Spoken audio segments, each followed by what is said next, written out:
Price the lord. ಯೇಸುವಿನ ಮಧುರವಾದ ನಾಮದಲ್ಲಿ ನಿಮ್ಮೆಲ್ಲರನ್ನ ವಂದಿಸ್ತಾ ಇದ್ದೇನೆ.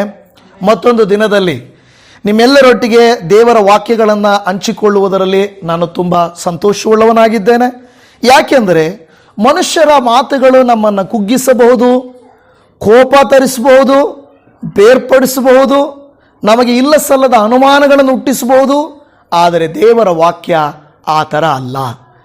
ದೇವರ ವಾಕ್ಯದ ಉದ್ದೇಶನೇ ಬೇರೆ ಇರುತ್ತದೆ, ದೇವರ ಹೃದಯದ ವಾಂಛೆಯೇ ಬೇರೆ ಇರುವಂಥದ್ದು ಆಗಿರುತ್ತದೆ. ದೇವಜನವೇ, ಈ ಕ್ರಿಸ್ಮಸ್ನ ಸಂದರ್ಭದಲ್ಲಿ ನೀವು ಅನೇಕ ನ್ಯೂಸ್ಗಳನ್ನು ಕೇಳಿಸ್ಕೊಳ್ತಾ ಇದ್ದೀರಿ. ಏನಂದರೆ ಅನೇಕ ನ್ಯೂಸ್ಗಳನ್ನು ನೀವು ಕೇಳಿಸ್ಕೊಂಡಿದ್ದೀರಾ. ಒಬ್ಬ ಹುಡುಗ ದಾರಿಯ ಮಗ್ಗುಲಲ್ಲಿ ಸಾಂತಾ ಕ್ಲಾಸ್ನ ಡ್ರೆಸ್ಗಳನ್ನು ಇಟ್ಟು ಮಾರುತ್ತಿರುವಾಗ, ಆ ಮಾರುವಾಗ ಯಾರೋ ಬಂದು ಅವನ್ನ ಗಲಾಟೆ ಮಾಡಿ, ನೀವು ಯಾಕೆ ಇದನ್ನು ಮಾರ್ತಾ ಇದ್ದೀರಾ? ಅವರೇನು ಕ್ರಿಶ್ಚಿಯನ್ಸ್ ಅಲ್ಲ, ಆದರೆ ಮಾರಾಟ ಮಾಡುವುದನ್ನು ತಡೀತಾ ಇದ್ದಾರೆ. ಒಂದು ಅಂಧ ಸ್ತ್ರೀ ಪಾಪ, ಆ ಮಗಳು ಪ್ರಾರ್ಥನೆ ದೇವರು ಯೇಸುವೆ ಅನ್ನುವಾಗ ಒಬ್ಬ ಗೌರವಾನ್ವಿತ ಅಧಿಕಾರಿ ಅಂಧ ಸ್ತ್ರೀಯನ್ನ, ಕಣ್ಣು ಕಾಣಿಸದೇ ಇರುವಂಥ ಸ್ತ್ರೀಯನ್ನ ಒಡೆದು, ನೀನು ಯಾಕೆ ಯೇಸುವನ್ನು ನಂಬ್ತೀಯ, ಯಾಕೆ ಯೇಸುವನ್ನು ಆರಾಧಿಸ್ತೀಯ, ನಿನಗೇನು ಅಧಿಕಾರ ಇದೆ ಅಂತ ಹೇಳ್ತಾರೆ. ಇನ್ನೊಂದು ಕಡೆಯಲ್ಲಿ ಒಂದು ಚರ್ಚಲ್ಲಿ ಹೋಗಿ ಅಲ್ಲಿ ಕ್ರಿಸ್ಮಸ್ ಮಾಡ್ತಾ ಇದ್ದರೆ ಬೇರೆ ಧರ್ಮದವರು ಬಂದು ಅಲ್ಲಿ ಬೇರೆ ಹಾಡುಗಳನ್ನೆಲ್ಲ ಹಾಡ್ತಾ ಇದ್ದಾರೆ. ಇನ್ನೊಂದು ಕಡೆಯಲ್ಲಿ ನಾವು ನೋಡುವುದಾದರೆ ಆ ಒಂದು ಚರ್ಚಿಗೆ ನುಗ್ಗಿ ಅಲ್ಲಿನ ಎಲ್ಲ ವಸ್ತುಗಳನ್ನು ಒಡೆದು ಅವರು ಇದು ಮಾಡ್ತಾ ಇದ್ದಾರೆ. ಇನ್ನು ಕೆಲವು ಸ್ಥಳಗಳಲ್ಲಿ ನೋಡುವುದಾದರೆ ಅನೇಕ ವಿಧವಾದಂಥ ವಿರೋಧವಾದ ಕೃತ್ಯಗಳನ್ನು ಮಾಡ್ತಾ ಇದ್ದಾರೆ. ಏನಪ್ಪ ಕಾರಣ ಅಂತ ಹೇಳಿದರೆ, ಈ ಕ್ರೈಸ್ತತ್ವವನ್ನು ವಿರೋಧಿಸುವವರು, ಯೇಸುವನ್ನು ವಿರೋಧಿಸುವವರು, ಯೇಸುವಿನ ವಿಶ್ವಾಸವನ್ನು ವಿರೋಧಿಸುವವರು ಅನೇಕರಿದ್ದಾರೆ. ಆದರೆ ನಮಗೂ ಕೂಡ ಅನೇಕ ಸಂದರ್ಭದಲ್ಲಿ ಇದು ಒಂದು ರೀತಿಯಾಗಿ ಲೌಕಿಕವಾಗಿ ನಮಗೆ ನೋವನ್ನು ತರುವುದಾಗಿದ್ದರೂ ಕೂಡ, ಇನ್ನೊಂದು ಕಡೆ ನಮ್ಮ ವೈಯಕ್ತಿಕ ಜೀವಿತಗಳಲ್ಲಿಯೇ ಅನೇಕ ಹೋರಾಟಗಳು ನಮಗೆ ಇದೆ. ನಿಮಗೆ ವಿಶ್ವಾಸಿಗಳಾಗಿರುವಂಥವರಿಗೆ ಈ ಘಟನೆಗಳು ಎಲ್ಲ ಒಂದು ವೇಳೆ ಅಷ್ಟೊಂದು ಬಾಧಿಸದೇ ಇರಬಹುದು, ಆದರೆ ಸೇವೆ ಮಾಡುವಂಥ ನಮಗೆ ಅದು ಬಹಳ ಬಾಧೆಯಾಗುತ್ತದೆ. ಕಳೆದ ನ್ಯೂಸಲ್ಲಿ ಒಂದು ಕಡೆ ಹಾಕಿದ್ರು, ಸುಮಾರು 17,000 ಜನರನ್ನ ಮತ್ತೆ ನಾವು ಇದುವರೆಗೂ ಗರ್ವಾಪಿಸಿ ಮಾಡಿದ್ದೀವಿ ಎಂದು ಅವರು ಹೇಳುತ್ತಾರೆ. ನಿಮಗೆ ಗೊತ್ತಾ, ಒಂದು ವಿಶ್ವಾಸಿಯನ್ನ, ಒಂದು ಆತ್ಮವನ್ನ ದೇವರ ಕಡೆಗೆ ನಡೆಸಬೇಕಾದರೆ ಎಷ್ಟೊಂದು ಸೇವಕರು ನಿದ್ದೆಗೆಟ್ಟಿರುತ್ತಾರೆ ಗೊತ್ತಾ? ಎಷ್ಟೊಂದು ಅವರದನ್ನು ತಿನ್ನದೆ ಕುಡಿಯದೆ ಮಜಾ ಮಾಡದೆ ಅವರು ಹೊಟ್ಟೆ ಹಸಿದರೂ ಕೂಡ ಉಪವಾಸವಿದ್ದು, ಅವರಿಗೆ ಗಾಡಿ ಇಲ್ಲ ಅಂದರೂ ನಡ್ಕೊಂಡೋಗಿ, ಬಿಸಿಲಾದರೂ ಮಳೆಯಾದರೂ ಚಳಿಯಾದರೂ ಓಡಾಡಿ ಒಂದು ಆತ್ಮ ದೇವರ ಕಡೆಗೆ ಬರಬೇಕು ಅಂತ ಎಷ್ಟು ತಾಪತ್ರಯ ಪಡ್ತಾರೆ ಗೊತ್ತಾ? ಒಬ್ಬ ಸೇವಕನು ಇಲ್ವೇ, ನಿಜವಾದ ಒಬ್ಬ ವಿಶ್ವಾಸಿ ಒಂದು ಆತ್ಮವನ್ನು ಗೆಲ್ಲಲಿಕ್ಕೆ ಎಷ್ಟು ಬಾಧೆ ಪಡ್ತಾರೆ ಅಂತ ಬಾಧೆ ಪಟ್ಟವರಿಗೆ ಗೊತ್ತಾಗುತ್ತದೆ. ಮಿಕ್ಕಿದವರಿಗೆ ಅದು ತುಂಬ ಸುಲಭ ಅಂತ ಅನಿಸುತ್ತದೆ.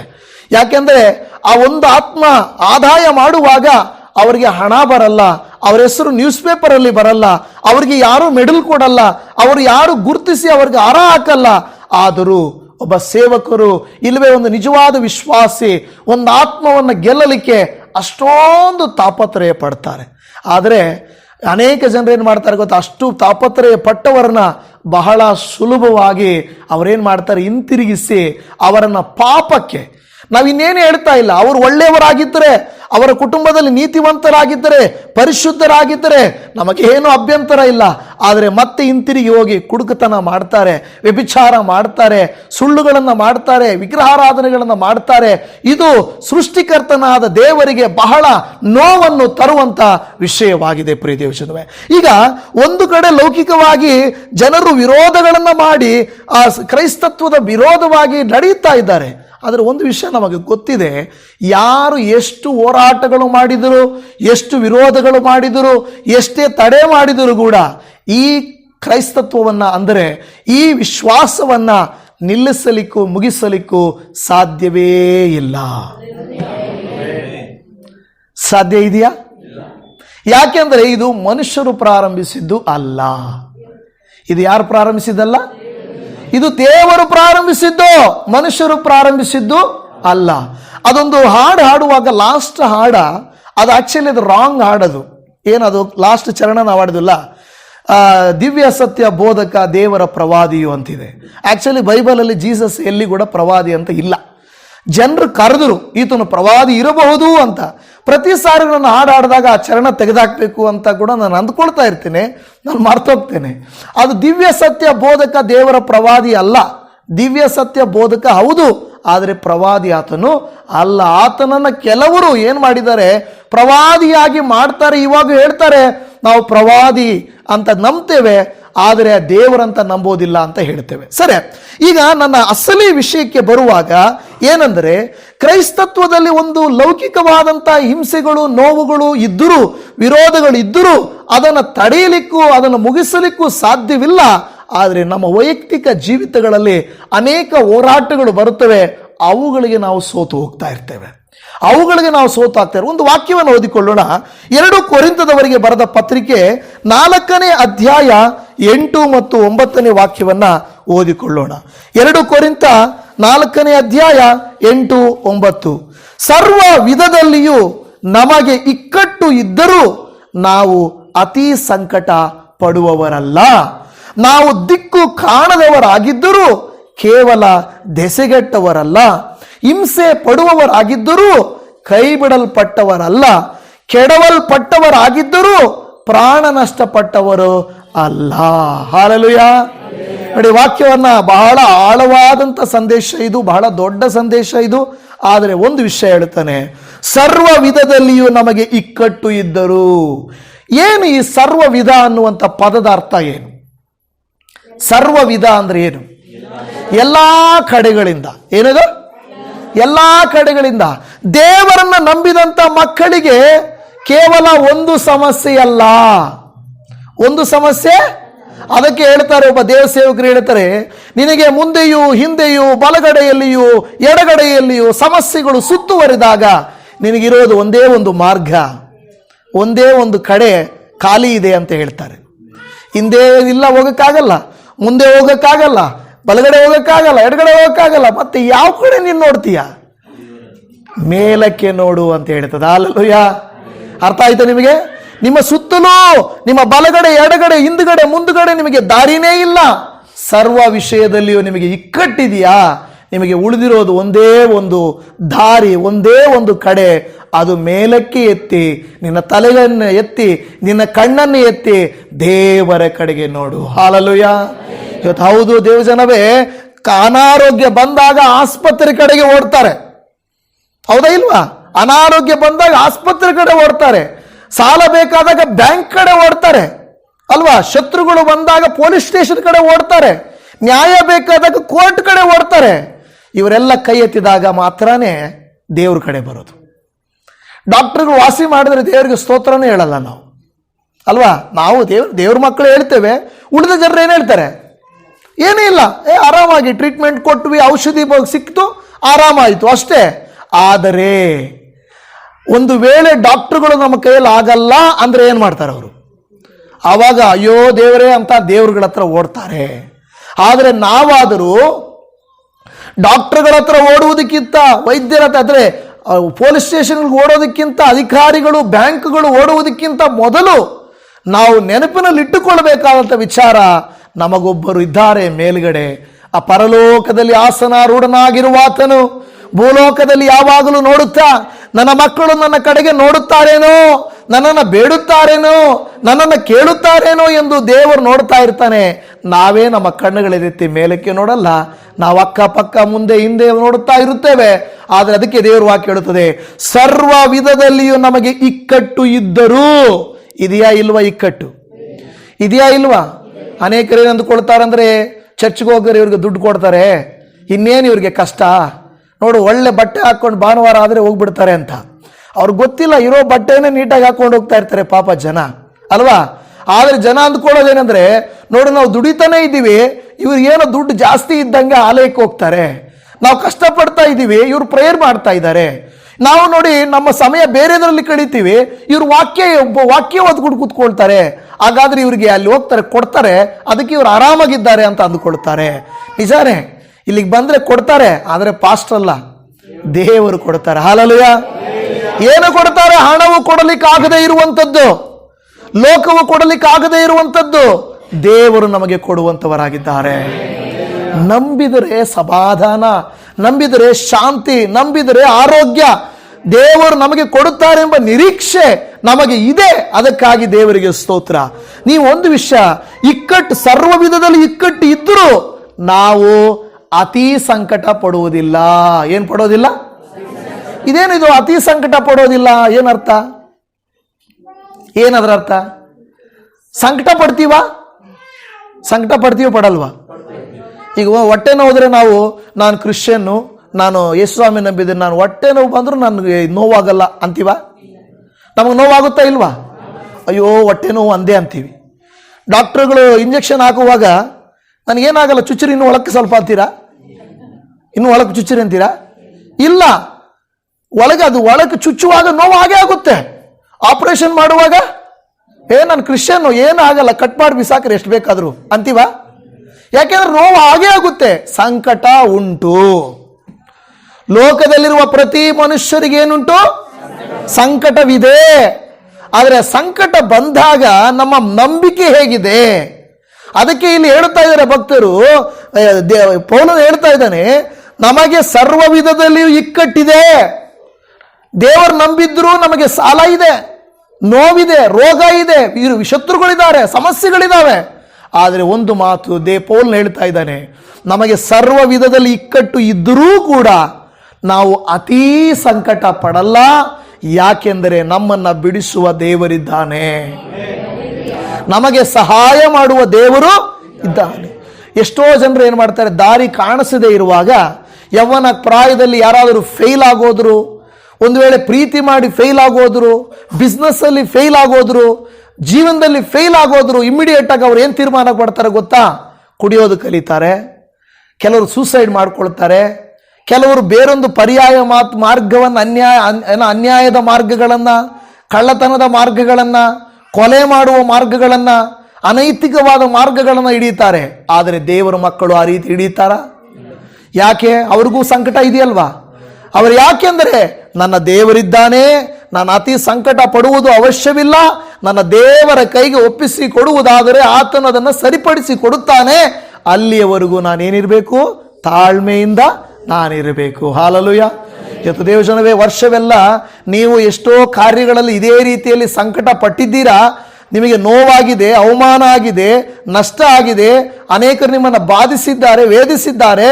ಆದರೆ ನೀವು ಕುಗ್ಗಿ ಹೋಗಿ ದೇವರನ್ನು ಬಿಟ್ಟು ಬಿಟ್ಟು ಹೋಗಿಲ್ಲ, ಬದಲಾಗಿ ನೀವು ಧೈರ್ಯ ತೆಗೆದುಕೊಂಡಿದ್ದೀರಿ. ಅದು ದೇವರ ಆತ್ಮನು ನಿಮಗೆ ಅನುಗ್ರಹಿಸಿದ ದೇವರ ಕೃಪೆ. ಅಲ್ಲಿ ಹೇಳ್ತದೆ ಎರಡನೇ ವಾಕ್ಯ, ನಾವು ದಿಕ್ಕು ಕಾಣದವರಾಗಿದ್ದರು. ಏನು ಕಾಣದವರಾಗಿದ್ದರು? ಕೆಲವು ಸಾರಿ ನಮಗೆ ದಾರಿನೇ ಕಾಣಿಸಲ್ಲ, ಏನ್ ಮಾಡಬೇಕು ನಮಗೆ. ಅದಕ್ಕೆ ಇಲ್ಲಿ ಹೇಳ್ತಾ ಇದೆ, ನಾವು ದಿಕ್ಕು ಕಾಣದವರಾಗಿದ್ದರೂ ಕೇವಲ ದೆಸೆಗೆಟ್ಟವರಲ್ಲ. ದಿಕ್ಕು ಕಾಣದವರಾದರೂ ದೆಸೆಗೆಟ್ಟವರು. ಏನು ದೆಸೆಗೆಟ್ಟವರು ಅಂದ್ರೆ? ದಿಕ್ಕು ದೆಸೆ ಇಲ್ದವರು. ಓಕೆ, ದೆಸೆಗೆಟ್ಟವರು ಅಂದ್ರೆ ಯಾವುದೇ ನಮಗೆ ಮಾರ್ಗ ಗೊತ್ತಾಗ್ತಾ ಇಲ್ಲ. ಅಲ್ಲಿ ಹೇಳ್ತದೆ ದಿಕ್ಕು ಅನ್ನೋದು ದಾರಿ. ಆ ದಾರಿ ನಮಗೆ ಕಾಣಿಸದಿದ್ರು ಕೆಲವರು ಏನ್ ಮಾಡ್ತಾರೆ ಗೊತ್ತಾ? ಅಯ್ಯೋ ನನಗೆ ದಾರಿ ಕಾಣಿಸ್ತಾ ಇಲ್ಲ ಅಂತ ಹೇಳ್ಬಿಟ್ಟು ದೇವರನ್ನೇ ಬಿಟ್ಟು ಹೋಗುವಂಥವರಾಗಿರ್ತಾರೆ. ಆದರೆ ನಾವು ಆ ದಾರಿಯನ್ನ, ಈಗ ನೋಡಿ, ಪರಲೋಕ ರಾಜ್ಯದ ಒಂದು ಮಾರ್ಗ ಇದೆ, ಇಕ್ಕಟ್ಟಾದ ಮಾರ್ಗ. ಎಷ್ಟೋ ಜನರಿಗೆ ಯೇಸುವನ್ನು ಹಿಂಬಾಲಿಸುವುದು ಕಷ್ಟ. ಬೇಡಪ್ಪ, ದೇವರನ್ನ, ನಾನು ಮೊನ್ನೆ ಅಲ್ಲಿಯೋ ಹೇಳ್ತಾ ಇದ್ದೆ ಒಂದು ಮಾತು, ಏನಂದ್ರೆ, ಯೇಸುವನ್ನು ನಂಬಿದರೆ ಕುಲ ನೋಡಬಾರ್ದು, ಯೇಸುವನ್ನು ನಂಬಿದರೆ ಸ್ಥಾನಮಾನ ನೋಡಬಾರ್ದು, ಯೇಸುವನ್ನು ನೋಡಿದರೆ ನಾವು ಕಲರ್ಗಳನ್ನು ನೋಡಬಾರ್ದು, ಯೇಸುವನ್ನು ನೋಡಿದರೆ ಯಾವುದೂ ನೋಡಬಾರ್ದು. ಅದಕ್ಕೆ ಏನಂದ್ರೆ, ಅಯ್ಯೋ ಇಷ್ಟೊಂದು ಬಿಡ್ಬೇಕಾ, ಯೇಸುವನ್ನು ಅಂಗೀಕಾರ ಮಾಡ್ಬೇಕಾದ್ರೆ ಇಷ್ಟೊಂದು ಬಿಡ್ಬೇಕಾ? ಅದಕ್ಕೆ ಏನು ಮಾಡೋಣ, ಯೇಸುವನ್ನೇ ಬಿಟ್ಬಿಡೋಣ. ಏನು ಮಾಡೋಣ? ಈಗ ಯೇಸುವನ್ನು ನಂಬಿದರೆ ಕುಡಿಯೋದು ಬಿಡಬೇಕು, ಕೆಟ್ಟದ್ದು ಮಾಡೋದು ಬಿಡಬೇಕು, ಸಿನಿಮಾ ನೋಡೋದು ಬಿಡಬೇಕು, ಜಾತಿ ಕುಲ ಬಿಡಬೇಕು, ಮೇಲು ಕೀಳು ನೋಡಬೇಕು. ಇಷ್ಟೆಲ್ಲ ಬಿಡೋದಕ್ಕಿಂತ ಯೇಸುವನ್ನು ಬಿಟ್ಬಿಟ್ರೆ ತಂಟೆ ಇಲ್ವಲ್ಲ? ಈಸಿ ಮೆಥಡ್ ನೋಡಿ, ಹಾಗೆ ಹೋಗುತ್ತಾ ಇರ್ತಾರೆ. ಆದರೆ ಸತ್ಯ ಅರಿದವರಿಗೆ ಮಾತ್ರವೇ ಇದರ ರುಚಿ ಗೊತ್ತಾಗುತ್ತದೆ. ನಿಜವಾದ ಯೇಸುವಿನ ಪ್ರೀತಿಯನ್ನು ಅರಿತವರಿಗೆ ಮಾತ್ರವೇ ಇದು ಗೊತ್ತಾಗುತ್ತದೆ. ಎಷ್ಟೋ ಜನರು ಕಾಯುತ್ತಾ ಇರುತ್ತಾರೆ. ಒಂದು ವೇಳೆ ಕೆಲವರಿಗೆ ಗರ್ಭಫಲ ಸಿಕ್ಕಿಲ್ಲ ಅಂತ ಹೇಳಿದ್ರೆ ಯಾರೋ ಹೇಳ್ತಾರೆ, ಇನ್ನು ಎಷ್ಟು ದಿನ ಪ್ರೇಯರ್ ಮಾಡ್ತೀಯಾ, ಬಾ ಇಲ್ಲಿಗೆ, ನೋಡಲ್ಲಿ ಹೋಗಿ ನೋಡು, ನಿನಗೆ ಅದ್ಭುತ ಆಗುತ್ತದೆ ಅಂತಾರೆ. ಇವರು ಕಾದು ಕಾದು ಕಾದು ನೋಡ್ತಾರೆ, ಮಕ್ಕಳಾಗಿಲ್ಲ. ಯಾರೋ ಹೇಳ್ತಾರೆ, ಅಲ್ಲಿಗೆ ಹೋಗ್ಬಿಡೋಣ ಅನಿಸುತ್ತೆ. ಕೆಲವರು ನನಗೆ ಮಕ್ಕಳಾಗಿಲ್ಲ ಅಂದರೂ ಪರವಾಗಿಲ್ಲ, ನಾನು ಕರ್ತನನ್ನು ಬಿಟ್ಟು ಹೋಗಲ್ಲ ಅಂತಿರ್ತಾರೆ. ಕೆಲವರು ಮದುವೆ ಆಗಿಲ್ಲ ಅಂದರೂ ಪರವಾಗಿಲ್ಲ, ನಾನು ಕಾಯ್ತಾ ಇರ್ತೀನಿ ಅಂತಾರೆ. ನನಗೆ ಆಶೀರ್ವಾದ ಸಿಕ್ಕಿಲ್ಲ ಅಂದರೂ ಪರವಾಗಿಲ್ಲ, ನಾನು ದೇವರನ್ನ ಬಿಟ್ಟು ನಾನು ಹೋಗೋದಿಲ್ಲ. ದಿಕ್ಕು ಕಾಣ್ತಾ ಇಲ್ಲ, ಏನು ಮಾಡಬೇಕು ಅಂತ ಗೊತ್ತಾಗ್ತಾ ಇಲ್ಲ. ಆದರೆ ದೆಸೆಗೆಟ್ಟವರಲ್ಲ ನಾವು, ಅಂದರೆ ದೇವರನ್ನ ಬಿಟ್ಟು ಹೋದವರಲ್ಲ ನಾವು. ಇಲ್ಲಿ ಆಮೇಲೆ ಹೇಳುತ್ತದೆ, ಹಿಂಸೆ ಪಡುವವರಾಗಿದ್ದರೂ ಕೈ ಬಿಡಲ್ಪಟ್ಟವರಲ್ಲ. ಏನು ಪಟ್ಟರು? ದೇವ್ರ ನಂಬಿದ್ರೆ ಯಾಕೆ ಹಿಂಸೆ ಆಗಬೇಕು ನಮಗೆ ಅಲ್ವಾ? ಹಿಂಸೆನೇ ತೆಗೆದಾಕ್ಬಿಡ್ಬೋದಲ್ಲ ದೇವರು. ಈಗ ಕೆಲವು ಸಾರಿ ಹೇಳ್ತಾ ಇರ್ತೀವಲ್ವಾ, ದೇವರು ಯಾಕೆ ಶದ್ರಕ್ ಮೇಷಕ್ ಅಬಿದ್ದೋಗನ್ನ ಬೆಂಕಿಯಲ್ಲೇ ಹಾಕಿದನು? ಬೆಂಕಿಗೆ ಹೋಗುವುದಕ್ಕಿಂತ ಮುಂಚೆ ಕಾಪಾಡ್ಬೋದಾಗಿತ್ತಲ್ವಾ? ಸಿಂಹದ ಗವಿಗೆ ಹೋಗೋದಕ್ಕಿಂತ ಮುಂಚೆನೆ ಕಾಪಾಡ್ಬೋದಾಗಿತ್ತಲ್ವಾ? ಅಲ್ವಾ? ಏನೋ ಸಮಸ್ಯೆ ಉಂಟಾಗುವುದಕ್ಕಿಂತ ಮುಂಚೆನೆ ಕಾಪಾಡ್ಬೋದಾಗಿತ್ತಲ್ವಾ? ಅದರಲ್ಲಿ ಹಾಕೋದು ಯಾಕೆ, ಮತ್ತೆ ಕಾಪಾಡೋದು ಯಾಕೆ? ನೋಡಿ, ಒಂದು ವೇಳೆ ಕೆಲವರು ಏನು ಹೇಳ್ತಾರೆ ಗೊತ್ತಾ, ನಮಗೇನಾದರೂ ಅದ್ಭುತ ನಡೆದರೆ ಇದೆಲ್ಲ ಏನೂ ಇಲ್ಲ, ಕೋ ಇನ್ಸಿಡೆನ್ಸ್ ಅಂತಾರೆ. ಕೋ ಇನ್ಸಿಡೆನ್ಸ್ ಅಂದ್ರೆ ಏನು? ಈಗ ನಾವು ಹಂಗೇನಪ್ಪ, ನಿಮಗೇನು ಇದೆಲ್ಲ ಒಂದು ಅದ್ಭುತನಾ, ನಮಗೂ ಹಂಗೆ ಆಗಿದೆ ಅಂದ್ಬಿಡ್ತಾರೆ ಅಲ್ವಾ? ಅದು ಅಕಸ್ಮಾತ್ ಆಗಿ ನಡೆದಿರೋದು, ಅದು ದೇವರು ಮಾಡಿದ್ದಲ್ಲ ಅಂತ ಅಂದುಕೊಳ್ಳುತ್ತಾರೆ. ಆದರೆ ದಯಮಾಡಿ ಇಲ್ಲಿ ಗಮನಿಸಿರಿ, ಇಲ್ಲಿ ವಾಕ್ಯ ಹೇಳುತ್ತದೆ, ಹಿಂಸೆ ಪಡುವವರಾಗಿದ್ದರೂ ಕೈ ಬಿಡಲ್ಪಟ್ಟವರಲ್ಲ. ನಮಗೆ ಹಿಂಸೆ ಆಗುತ್ತದೆ, ವಿರೋಧ ಆಗುತ್ತದೆ, ನೋವು ಆಗುತ್ತದೆ, ಆದರೆ ದೇವರು ನಮ್ಮನ್ನು ಕೈ ಬಿಟ್ಟಿದ್ದಾರಾ? ಅದು ಬಹಳ ಮುಖ್ಯ. ದೇವರು ಕೈ ಬಿಟ್ಬಿಟ್ಟು ನಾಶವಾಗಿದ್ದರು. ಬೈಬಲಲ್ಲಿ ಎಷ್ಟೋ ಘಟನೆಗಳಿದ್ದಾವೆ, ದೇವರನ್ನ ನಂಬಿದ ಭಕ್ತರನ್ನ ದೇವರು ಕೈ ಬಿಟ್ಬಿಟ್ಟಿದ್ದಾರ. ನೋಡಿ, ಪೇತ್ರನು ಅಪನಂಬಿಕಸ್ಥನಾಗಿದ್ದನು, ನೀರಲ್ಲಿ ಮುಳುಗಿ ಹೋಗ್ತಾ ಇದ್ದನು. ಯೇಸುಸ್ವಾಮಿ ಹೇಳ್ಬೋದಾಗಿತ್ತು, ಆಯ್ತಪ್ಪ ನೀನು ಅಪನಂಬಿಕೆ ಹೊಂದಿದೀಯಾ, ದಯಮಾಡಿ ನೀನು ಅಲ್ಲೇ ಸತ್ತೋಗು ಅಂತ ಹೇಳ್ಬೋದಾಗಿತ್ತಲ್ವಾ? ಆದರೆ ಯೇಸುಸ್ವಾಮಿ ಅವನು ಬಿಟ್ರ ಅಲ್ಲೇ ಇಲ್ಲ. ಸ್ವಾಮಿ ಎಂದು ಕೂಗಿದ ತಕ್ಷಣ ದೇವರು ಆತನ ಕೈಯನ್ನು ಹಿಡಿದು ಮೇಲಕ್ಕೆ ಎತ್ತಿದನು. ಹಾಲೆಲೂಯಾ. ಯೋನನನ್ನ ಮೀನು ನುಂಗಿ ಯೋನನ ಹೊಟ್ಟೆಯಲ್ಲಿದ್ದಾನೆ. ದೇವರು ಹೇಳ್ಬೋದಾಗಿತ್ತು, ನೀನು ಅವಿಧೇಯನಾಗಿದ್ದೀಯಾ, ನೀನು ಹೊಟ್ಟೆಯಲ್ಲಿ ಇದ್ದು ಜೀರ್ಣ ಹೋಗು ಅಂತ ಹೇಳ್ಬೋದಾಗಿತ್ತು ಅಲ್ವಾ? ಆದರೆ ದೇವರು ಹಾಗೆ ಮಾಡಲಿಲ್ಲ. ಅವನು ಪಶ್ಚಾತ್ತಾಪ ಪಡುವುದಕ್ಕಾಗಿ ಕಾಯ್ತಾ ಇದ್ದ. ಯಾವಾಗ ಯೋನನು ಮೀನಿನ ಹೊಟ್ಟೆಯೊಳಗಡೆ ಪಶ್ಚಾತ್ತಾಪ ಪಟ್ಟು, ದೇವರೇ ನಂದು ತಪ್ಪಾಯಿತು, ನನ್ನನ್ನು ಕ್ಷಮಿಸು ಎಂದನು, ದೇವರ ಮೀನಿಗೆ ಅಪ್ಪಣೆ ಕೊಟ್ಟನು, ಅದು ಹೋಗಿ ದಡಕ್ಕೆ ಆತನನ್ನ ಹೊರ ಹಾಕಿತು. ಹಾಲೆಲೂಯಾ. ಇವತ್ತು ನೋಡಿ, ಗಮನಿಸಿರಿ, ದೇವರು ನಮಗೆ ಹಿಂಸೆ ಆಗಿದೆ. ಯೋನನು ಮೀನಿನ ಹೊಟ್ಟೆ ಒಳಗೆ ಹೋಗ್ಬಿಟ್ಟ, ಬಹಳ ತೊಂದರೆಯಲ್ಲಿ ನೋವಾಗ್ತಾ ಇತ್ತು. ಆದರೂ ನೋವಾಯಿತು. ಮಾರ್ತಾ ಮರಿಯಳು ತನ್ನ ತಮ್ಮನನ್ನು ಕಳ್ಕೊಂಡು ದುಃಖದಲ್ಲಿದ್ದಾರೆ, ಬಹಳ ವೇದನೆಯಲ್ಲಿದ್ದಾರೆ. ದೇವರು ಹೇಳ್ಬೋದಾಗಿತ್ತು, ದೇವರು ನಮ್ಮನ್ನು ಪ್ರೀತಿ ಮಾಡಿದರೆ ಈ ನೋವು ಯಾಕೆ ಅಲ್ವಾ? ದೇವರು ಅನುಮತಿ ಕೊಡೋದು ಯಾಕೆ, ಮತ್ತೆ ಕಾಪಾಡೋದು ಯಾಕೆ? ಈಗ ಲಾಜರ್ನ ಸತ್ತೋಗಿದ್ದಾನೆ, ನೋವಾಗಿದೆ, 3 ದಿನ ಆಗೋಗಿದೆ. ಈಗ ಯೇಸು ಸ್ವಾಮಿ ಬಂದ್ಬಿಟ್ಟು, ಆಯ್ತು ಬಿಡಮ್ಮ, ಓದೋನು ಓದ, ಇನ್ನು ಇರೋರು ನಾವು ಚೆನ್ನಾಗಿರೋಣ, ಇನ್ನು ಯಾಕೆ ಯೋಚನೆ ಮಾಡ್ತೀರಿ ಅಂತ ಹೇಳ್ಬೋದಾಗಿತ್ತಲ್ವಾ? ಅವ್ರು ಹಿಂಸೆ ಪಟ್ಟು 3 ದಿನ ಹತ್ತು ಸುರಿದು ಆಮೇಲೆ ಯೇಸು ಸ್ವಾಮಿ ಬರ್ತಾ ಇದ್ದಾರೆ. ಅಲ್ಲಿ ಹೇಳುವ ವಿಷಯ ಏನಂದ್ರೆ, ಹಿಂಸೆ ಆಗಿದೆ, ನಿಮಗೆ ಕಣ್ಣೀರು ಬಂದಿದೆ, ಸಂಕಟ ಆಗಿದೆ, ಇಲ್ಲ ಅಂತಲ್ಲ. ಆದರೆ ದೇವರು ಕೈ ಬಿಟ್ಬಿಟ್ಟಿದ್ದಾನೆ, ಹಿಂಸೆಯಲ್ಲಿ ನಮ್ಮನ್ನು ಬಿಟ್ಬಿಟ್ಟಿದ್ದಾನೆ, ಮರ್ತೋಗಿದ್ದಾನೆ ಅಂತ ನಾವು ನೆನೆಸಬಾರದು. ಅದಕ್ಕೆ ಪೌಲ್ ಹೇಳ್ತಾ ಇದ್ದಾನೆ, ಹಿಂಸೆ ಪಡುವವರಾಗಿದ್ದರೂ ಕೈ ಬಿಡಲ್ಪಟ್ಟವರು ನಾವು ಅಲ್ಲ. ಕೊನೆಯ ಭಾಗ ಹೇಳ್ತಾ ಇದೆ, ಕೆಡವಲ್ಪಟ್ಟವರಾಗಿದ್ದರೂ ಪ್ರಾಣ ನಷ್ಟಪಟ್ಟವರಲ್ಲ. ಏನಾದವರಾದರೂ ಕೆಡವಲ್ಪಟ್ಟವರು. ಕೆಡವಲ್ಪಡುವುದಂದ್ರೆ ಏನು? ಒಂದು ಜಾಗದಿಂದ ಬಿದ್ದು ಹೋಗೋದು. ಅದರ ಅರ್ಥ ಏನು? ಅದರ ಅರ್ಥ ಏನು ಗೊತ್ತಾ? ಮೇಲಕ್ಕೆ ನಾವು ಎಷ್ಟೋ ಕಷ್ಟಪಟ್ಟು ಮೇಲಕ್ಕೆ ಬಂದಿರ್ತೀವಿ, ಕೆಳಗೆ ಬಿದ್ದೋದ್ರೆ ಏನದರ ಅರ್ಥ? ಕೆಡವಲ್ಪಟ್ಟಿದ್ದು ಅಂದರೆ ನಮ್ಮನ್ನು ದೇವರು ಕೈ ಬಿಟ್ಬಿಟ್ಟ. ನಾವು ದೇವರು ನಂಬಿದ್ದೆ ಎಲ್ಲ ಕಳ್ಕೊಂಡ್ಬಿಟ್ವಿ, ಆಶೀರ್ವಾದ ಎಲ್ಲ ಹೋಯಿತು. ನಾನು ಮೇಲಕ್ಕೆ ಪ್ರಮೋಷನ್ಗೆ ಹೋಗಿದ್ದ, ಜಾಬ್ ಹೋಯಿತು. ನಾನು ಒಳ್ಳೆ ರೀತಿಯಲ್ಲಿ ಮನೆ ಕಟ್ಟಿದ್ದೆ, ಅದು ಹೋಯಿತು. ನನಗೆ ಸ್ವಲ್ಪ ಆಸ್ತಿ ಬರುತ್ತೆ ಅಂದ್ಕೊಂಡಿದ್ದೆ, ಅದು ಹೋಯಿತು. ಮೇಲಕ್ಕೆ ಹೋಗುವುದು ಎಲ್ರಿಗೂ ಇಷ್ಟ, ಸಂತೋಷ. ಆದರೆ ಕೆಳಕ್ಕೆ ಬಿದ್ದರೆ ಮಾತ್ರ ಯಾರಿಗೂ ಇಷ್ಟ. ಅದಕ್ಕೆ ಇಲ್ಲಿ ಹೇಳ್ತದೆ, ಕೆಡವಲ್ಪಟ್ಟವರಾಗಿದ್ದರೂ, ಕೆಳಕ್ಕೆ ನೀವು ಬೀಳಿಸಲ್ಪಟ್ಟಿದ್ದೀರಾ, ಆದರೆ ಕೆಡವಲ್ಪಟ್ಟವರಾಗಿದ್ದರೂ ನಿಮ್ಮನ್ನು ದೇವರು ಪ್ರಾಣ ನಷ್ಟಪಡಿಸುವುದಿಲ್ಲ. ದೇವನಾಮಕ್ಕೆ ಸ್ತೋತ್ರ. ಮೀಕನ ಗ್ರಂಥ ಮೀಕನ ಗ್ರಂಥ 7ನೇ ಅಧ್ಯಾಯ 8ನೇ ವಾಕ್ಯದಲ್ಲಿ ಈ ರೀತಿಯಾಗಿ ಹೇಳುತ್ತದೆ, ನನ್ನ ಶತ್ರುವೇ ನನ್ನ ವಿಷಯದಲ್ಲಿ ಹಿಗ್ಗಬೇಡ, ನಾನು ಬಿದ್ದಿದ್ದರೂ ಏಳುವೆನು, ಕತ್ತಲಲ್ಲಿ ಕೂತಿದ್ದರೂ ಯೆಹೋವನು ನನಗೆ ಬೆಳಕಾಗಿರುವನು. ಏನಂತ ಹೇಳ್ತಾ ಇದೆ ಅಲ್ಲಿ? ನಾನು ಬಿದ್ದಿದ್ದರೂ ಏಳುವೆನು. ಬಿದ್ದಿರುವುದು ಸುಲಭದ ವಿಚಾರ ಅಲ್ಲ. ಯೋಬನು ಅವನೇನಾಗಿದ್ದಾನೆ ಪಾಪ, ಅನಾರೋಗ್ಯದಲ್ಲಿ ಬೂದಿಯಲ್ಲಿ ಕೂತ್ಕೊಂಡು ಕೆರೀತಾ ಇದ್ದಾನೆ ಅಲ್ವಾ? ಬೂದಿಯಲ್ಲಿ ಕೂತ್ಕೊಂಡು ಕೆರೀತಾ ಇದ್ದಾನೆ. ಅಂತಹ ಸಂದರ್ಭದಲ್ಲಿ ಅವನ ಸ್ನೇಹಿತರು, ಹೆಂಡತಿ ಬಂದು ಅವರನ್ನ ಆದರಿಸುವ ಬದಲು ಅವನನ್ನ ಏನು ಮಾಡ್ತಾ ಇದ್ದಾರೆ? ಪ್ರಶ್ನೆ ಮಾಡ್ತಾ ಇದ್ದಾರೆ. ಇಂಥ ಸಂದರ್ಭದಲ್ಲಿ ನೋಡು, ನಿನಗೆ ಆಸ್ತಿ ಎಷ್ಟಿತ್ತು, ಮಕ್ಕಳಿದ್ರು, ನಿನಗೆ ಹೆಸರಿತ್ತು, ಆರೋಗ್ಯ ಇತ್ತು, ಆದರೆ ನೀನು ಮೇಲಕ್ಕೆ ಇನ್ನೂ ಹೋಗಬೇಕಾಗಿದ್ದವನು ಈಗೇನಾಗಿದ್ದೀಯ? ನೀನು ಕೆಳಗಡೆ ಬಿದ್ದೋಗಿದ್ದೀಯಾ. ಕಾರಣ ಏನು ಗೊತ್ತಾ? ನೀನು ದೇವರಿಗೆ ವಿರೋಧವಾಗಿ ಪಾಪ ಮಾಡಿದೀಯಾ ಅಂತ ಅವರು ಹೇಳ್ತಾರೆ. ಆದರೆ ಯೋಬನು ಹೇಳ್ತಾನೆ, ಇಲ್ಲ, ನಾನು ಯಾವತ್ತೇ ಆಗಲಿ ನಾನು ದೇವರನ್ನ ಬಿಟ್ಟು ಏನೂ ಅಲ್ಲ, ನಾನು ದೇವರನ್ನ ದೂಷಿಸೋದಿಲ್ಲ ಅಂತ ಹೇಳಿದರೂ ಕೂಡ ಅವ್ರು ಹೇಳಿದ್ರು, ನೀನು ಕೆಳಕ್ಕೆ ಬಿದ್ದಿದ್ದಿ, ಕತ್ತಲಲ್ಲಿ ಕೂತಿದ್ದರು ದೇವರು ನಿನಗೇನಾಗಿರುವನು? ಬೆಳಕಾಗಿರುವನು. ಇವತ್ತು ಅದರ ಅರ್ಥ, ನಾವು ಬಿದ್ದ ಸ್ಥಿತಿಯಲ್ಲಿರಬಹುದು, ನಾವು ಕತ್ತಲಲ್ಲಿ ಕೂತಿರಬಹುದು, ಆದರೆ ದೇವರು ನಮ್ಮನ್ನು ಕೈ ಬಿಟ್ಟಿಲ್ಲ. ಅದನ್ನು ನಾವು ನೆನೆಸ್ಕೊಳ್ಬೇಕು. ನಾವು ಅಂದುಕೊಳ್ತೇವೆ, ಅಯ್ಯೋ ಕತ್ತಲ ಜೀವಿತ ನಂದು, ಏನಪ್ಪ ನನ್ನ ಜೀವನ ಹಿಂಗಿದೆ ಅಂತ ಅಂದುಕೊಳ್ಬಹುದು ನಾವು. ನೋಡಿ ದೇವಜನವೇ, ಅನೇಕ ಬಂಗಲೆಗಳಲ್ಲಿ ಹಣವಂತರಾಗಿರುವಂಥವರು, ದೊಡ್ಡ ಕಾರ್ಯಗಳಲ್ಲಿರುವಂಥವರಿಗೆ ಮನಸ್ಸಿನಲ್ಲಿ ಸಮಾಧಾನ ಇಲ್ಲ. ಅರಮನೆಗಳಲ್ಲಿ ವಾಸ ಮಾಡ್ತಾ ಇರ್ತಾರೆ, ಅವರಿಗೆ ಸಮಾಧಾನ ಇಲ್ಲ. ನಾವು ಅಂದುಕೊಳ್ತೇವೆ ದುಡ್ಡಿದ್ದರೆ ಸಮಾಧಾನ ಇರುತ್ತೆ ಅಂದುಕೊಳ್ತೇವೆ. ಇಲ್ಲ, ಸಮಾಧಾನ ಅಂತೂ ಇರುವುದೇ ಇಲ್ಲ, ಆರೋಗ್ಯ ಅಂತೂ ಇರುವುದೇ ಇಲ್ಲ. ನಿಮಗೆಲ್ಲ ಗೊತ್ತು ಅನಿಲ್ ಅಂಬಾನಿ ಅಲ್ವಾ? ಅನಿಲ್ ಅಂಬಾನಿ ಯಾವುದೋ ಒಂದು ಮೀಟಿಂಗಲ್ಲಿ, ನಾನು ನೋಡಿಲ್ಲ, ಅನಿಲ್ ಅಂಬಾನಿ ಒಂದು ಮೀಟಿಂಗಲ್ಲಿ ಅವನ ಮಗನ ಕುರಿತಾಗಿ ಹತ್ಕೊಂಡ್ಬಿಡ್ತಾನಂತೆ. ಏನಕ್ಕೆ? ನನ್ನ ಮಗನಿಗೆ ಆರೋಗ್ಯ ಸರಿ ಇಲ್ಲ, ತುಂಬ ಮೆಡಿಸಿನ್ ತಗೊಳ್ತಾನೆ, ತುಂಬ ಮಾತ್ರೆ ತಗೊಳ್ತಾನೆ ಅಂತ. ಎಷ್ಟು ಲಕ್ಷ ಕೋಟಿಗಳಿದ್ರೆ ಏನು ಪ್ರಯೋಜನ?